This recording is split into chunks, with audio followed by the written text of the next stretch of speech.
North Korea's state media have released a report about the regime's firing this week of 2 short-range missiles into the East Sea. It strongly criticized South Korea, saying the launches were a warning to Seoul against its upcoming joint military exercise with the U.S.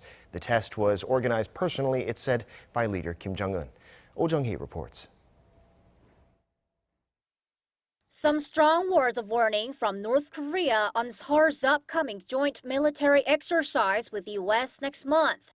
On Friday, Pyongyang state-run Korean Central News Agency reported that North Korean leader Kim Jong-un personally organized and oversaw the North's missile launch on Thursday. It said firing the new tactical guided weapon was an intended show of force.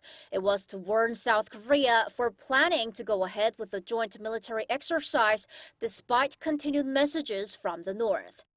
Pyongyang said that South Korea is being contradictory, forming a conciliatory mood between North Korea and the U.S., but at the same time organizing military exercises and adopting new weapons. The North described the F-35 stealth jets that Seoul recently acquired as offensive weapons and stressed that the regime should further ramp up security to neutralize the threats. Pyongyang is confident that the missile launch would have, quote, inflicted insecurity for some, as the new tactical guided weapon it tested is, quote, superior and perfect and is hard to intercept.